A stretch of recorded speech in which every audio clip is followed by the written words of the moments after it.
Tell me about your father's family, his origins. Well, his origins are very humble. Generations and generations of very poor peasants, peasants of Georgia, which means Asian people, though Asian Christians for 15 centuries, like Armenians. Only his father became a worker, a cobbler on the factory. His mother was purely peasant woman with strong faith as a peasant woman. And I think he always had this something of that peasant background, which wasn't his character, certain strength, certain rigidity, certain conservatism, and tremendous love for nature and land and fresh air. What was his mother like? Because I think that there is some... You met his mother, didn't you? And you noticed a resemblance. What was the character? I was brought to see her when I was a girl of 8, and my brother was 12. We didn't speak Georgian, she didn't speak Russian. There were translators around. She was old, gray-haired, with bright, light eyes, her eyes were light, freckled, and she was crying and tears were streaming on her face because she was happy to see us, her grandchildren, and she was stretching on the plate some candies to us, and that was the only communication between us which was possible because we couldn't really utter anything satisfactory, but she was pleased to see us. That was the only time I saw her. What do you think that your father's childhood was like with his mother and father? Well, as it is known and as he used to talk about it, it was rather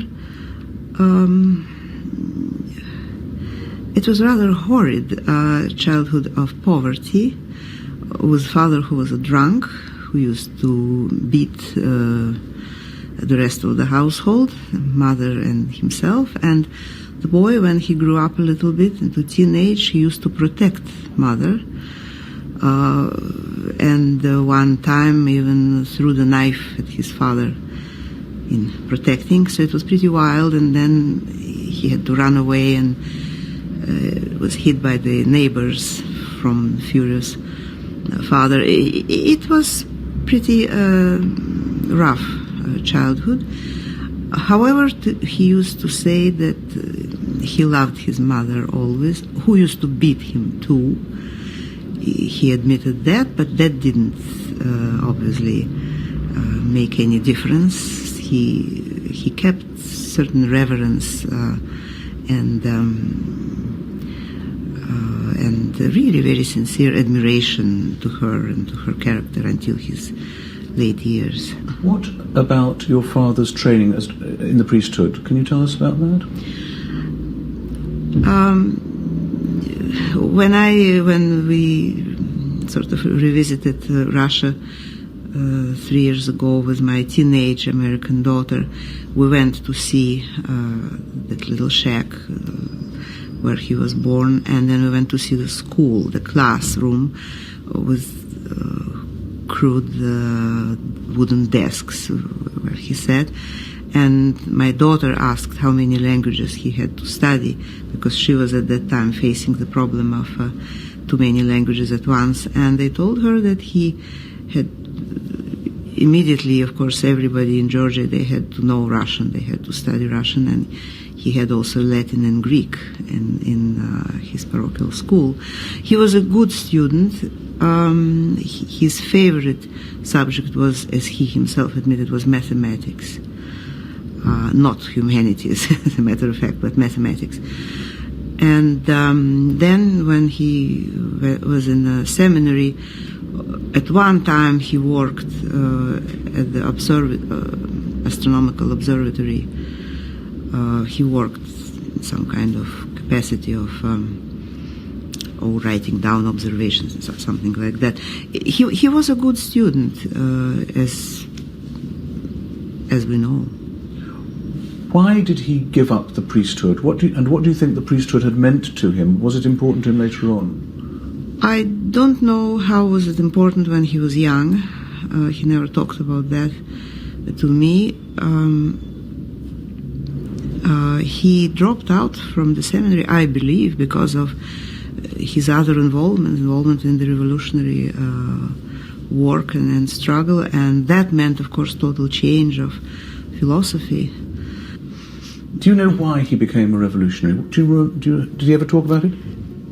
No, no. You have to understand that we were not a family where, like in Western way, parents talk very much to children and confide to them all about themselves.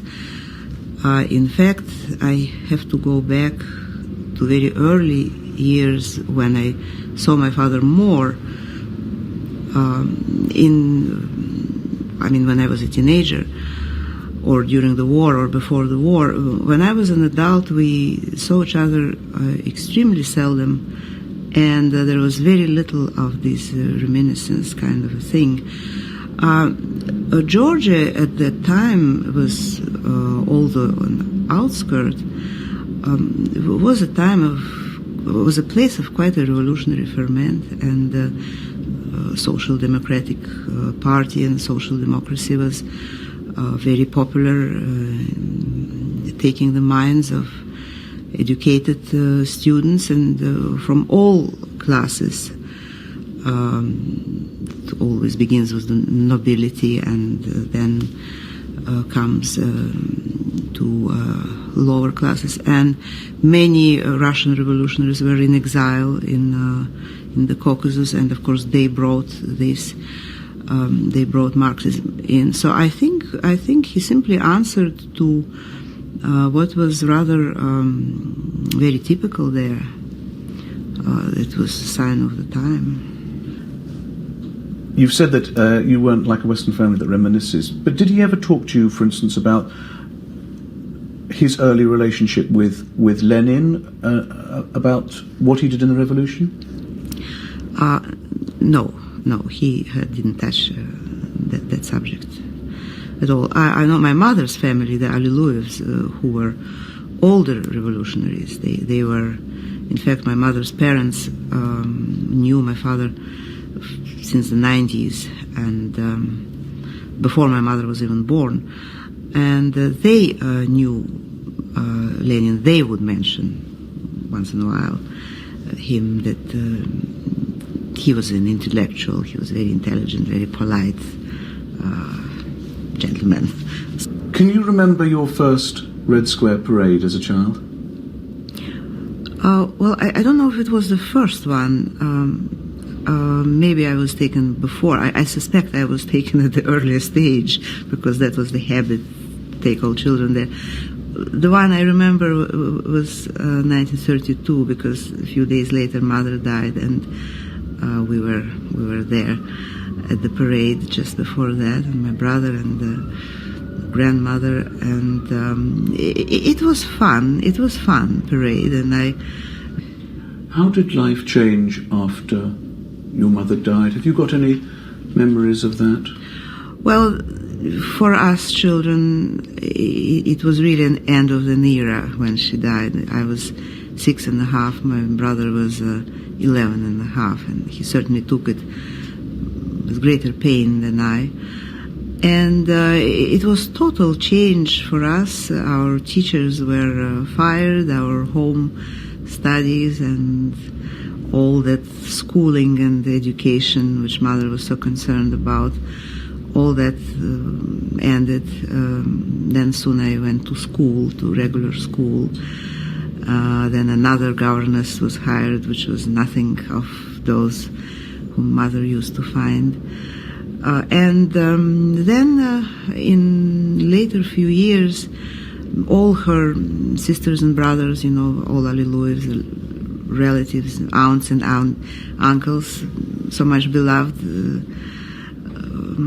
they all disappeared and were sort of banned from house. So her her departure from our life was really devastating for us, and I wouldn't hesitate to say that it was also devastating for my father too. Does your father, do you think, in retrospect, because I know it wasn't apparent at the time, but do you think your father bore any responsibility for her suicide? I don't think he ever thought that way. I don't think he ever thought that way. He never talked, for many years, he never talked about it to me while I was too young. Prior to his death, when I was already in my 20s, he started referring to her. In his biography, which official biography published in 1949, she was finally mentioned officially as friend, as wife and close friend, which was quite a step forward because she was just not mentioned at all, as if she didn't exist in the years prior to that. So obviously that was his attitude, otherwise they wouldn't do it. And he obviously wanted to talk about it, because he would start talking about that little pistol that her brother Paul brought to her, obviously for self-protection, kind of he couldn't make a better gift, sort of. He was talking about that. He would mention the book The Green Hat by Michael Arlen, which she read not long before that. He obviously tried to understand. He tried to figure out how it happened. He obviously was himself a person of great self-control and a not emotional person who couldn't do things like that himself. And she was more of artistic nature, more emotional, more bound to be in the moods of this and that. And in any case, I think he somehow tried to cope with it and tried to understand her in the later years. What happened with the outbreak of war? Let's go to that point and see what. First of all, I suppose, perhaps chronologically, I should ask you, when did you start to realize that people were going missing whom you knew? Well, that was in the 30s. That was, of course, 38, 37, 36, because in our family, our uncles and aunts, they were the first who disappeared. And I, as a child, I could see them missing. My aunt's husband, aunt and uncle Svanidze, both of them disappeared from sight. Then later, closer to the war time, when the war was already broke in Europe, then uncles and aunts were, even grandmother, they were banned from coming and visiting us in father's apartment in Kremlin. So that was an entirely different atmosphere. And the old servant, the real housekeeper of the house, who was a German from Riga, hired by my mother, a lovely woman, Caroline Thiel, was fired, and a younger person was brought in by KGB. She happened to be the relative of Beria's wife, cousin of Beria's wife, kind of young woman, KGB sort of informer, shall we say, and had some rank in KGB, major or a lieutenant or something. And all the cooks and servants were attested, had military ranks in KGB.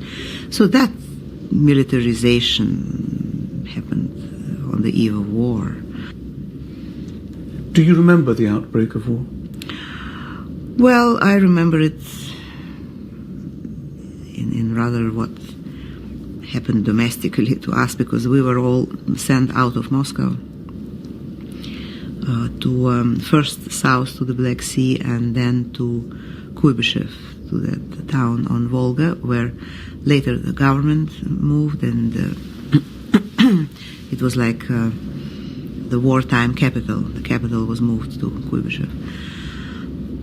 And of course my brothers immediately were in the army. My younger brother was in the Air Force, and my older brother was artillery officer, and he immediately left for war.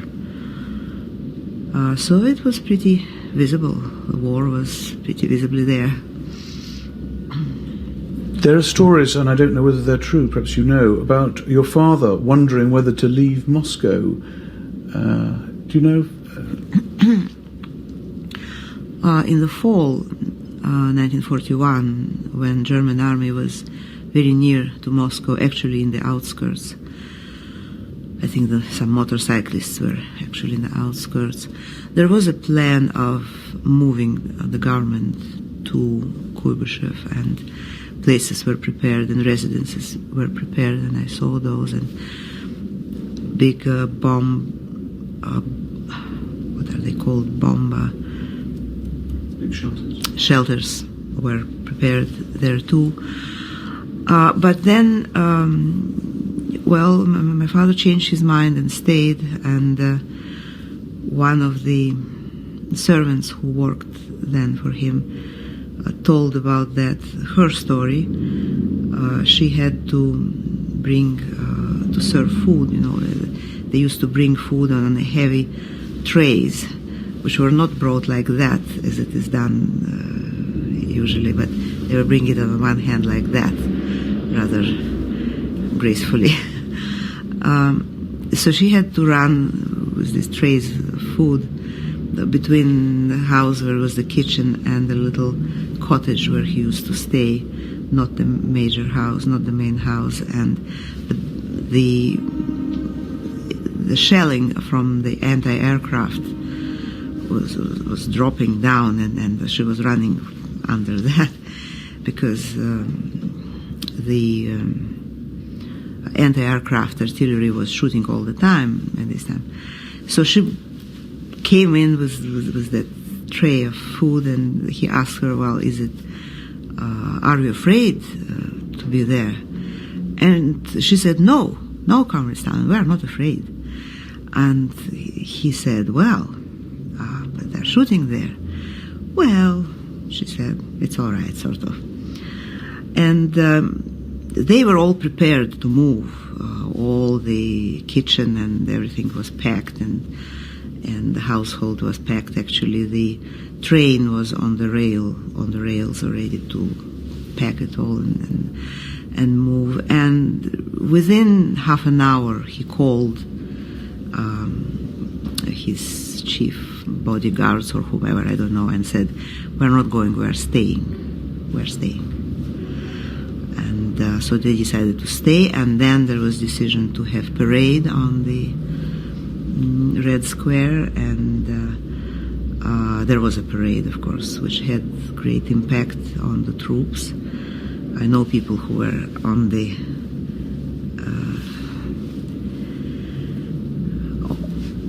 Red Square. In fact, there were very good poetry of some wartime poets. And then there was that usual gathering in the bomb shelter with the speech and so on. And then the counteroffensive was started. And obviously it was a crucial moment, because if the government would leave, then things could be different.